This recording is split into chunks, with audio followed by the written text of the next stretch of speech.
नमस्कार, मैं नकाब पोस आपका हार्दिक स्वागत करता हूं। अभी अहमदाबाद के गुजरात में एक प्लेन क्रैश हुआ जिसमें 250 से ज़्यादा लोग मारे गए। लेकिन इस घटना के बाद मैं देख रहा हूं कि पूरे देश में एक प्रकार की खुशी का माहौल है। लोग अपने अपने तरीके से जश्न मना रहे हैं। आप न्यूज़ चैनलों खोलेंगे तो उसमें पाएंगे कि न्यूज एंकर्स डांस कर करके इस वीडियो को दिखाने की कोशिश कर रहे हैं, जिनका केवल और केवल उद्देश्य है टीआरपी बटोरना। बड़े बड़े यूट्यूबर्स इस पर अपनी वीडियो बनाएंगे, अपनी वीडियो एडिटिंग स्किल के दम पर और अपने प्रेजेंटेशन के दम पर उसे आपको यह बताने की कोशिश करेंगे कि कितना चिंताजनक विषय है और वह अपना दुख प्रदर्शित करेंगे। लेकिन उनका भी आंतरिक उद्देश्य केवल व्यू बटोरना और पैसे कमाना है। जो पॉलिटिशियंस हैं, जैसे विपक्ष के नेता हैं, वे पूरी कोशिश करेंगे कि कैसे इसमें बहाना ढूंढा जाए और सरकार पर आरोप लगाए जाएं, ताकि सरकार को हटाकर वे स्वयं सरकार बना सकें। जो सरकार में बैठे हुए लोग हैं वो पूरी कोशिश करेंगे कि इस घटना में चुप्पी साध लें और किसी प्रकार का उल्टा पुल्टा बयान न दें। जो गरीब आदमी है, गरीब आदमी तो ये सोच रहा है कि अरे भाई ये तो अमीर लोगों की मौत है, वैसे प्लेन वो जीवन में कभी चढ़ ही नहीं सकता। जब मैं कभी प्लेन में चढ़ ही नहीं सकता तो ये मेरा तो मैटर है ही नहीं है। जो लोग मरे हैं वो अमीर लोग हैं और अमीरों के मरने पर गरीबों को थोड़ी खुशी तो होगी ही।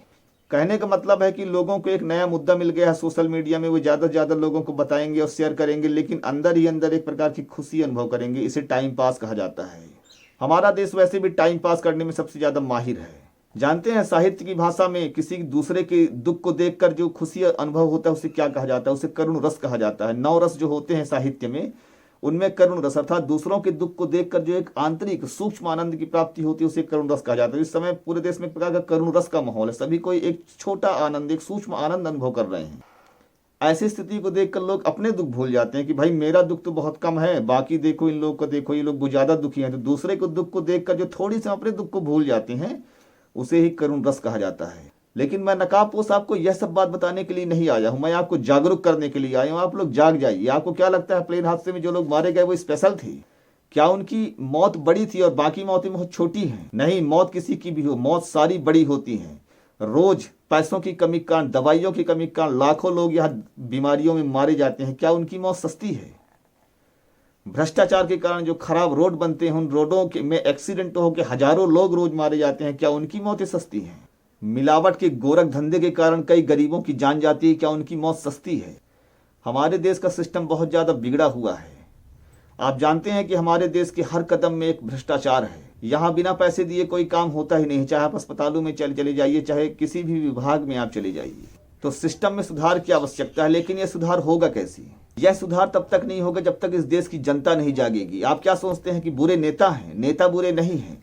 असल में जो नेता होता है वह जनता का ही एक प्रतिबिंब है। जैसी जनता होती है वैसा ही नेता होते हैं। यहाँ की जनता ही भ्रष्ट है, इसलिए इनके बीच से जो नेता निकलते हैं वो भ्रष्ट कैसे न होंगे? तो यदि देश को बदलना है तो सबसे पहले जनता को बदलना होगा। मेरा कहना है कि ऐसी हादसों को देखकर आपको दुखी होने की आवश्यकता नहीं है, बल्कि आपको जागरूक होने की आवश्यकता है और आपको अपने कर्तव्य को समझने की आवश्यकता है। जब आप अपने कर्तव्य को समझेंगे तभी इस देश का कल्याण है। अभी देश हमारा बहुत ज्यादा विषम परिस्थिति से गुजर रहा है। यहाँ के हर किसी का बुरा हाल है। अमीर है देश छोड़कर भाग रहा है, गरीब है अपनी किस्मत को दोष दे रहा है। लेकिन हमें अपने प्यारे भारत को बचाना होगा। हमें समझना होगा कि जब हम जागरूक होंगे तभी इस देश का कल्याण संभव। मैं आप सभी से हाथ जोड़कर प्रार्थना करता हूँ कि ऐसी घटनाओं को देखकर दुखी होने के बजाय अपने कर्तव्य को समझिए, अपने कर्तव्य को समझिए, जागिए।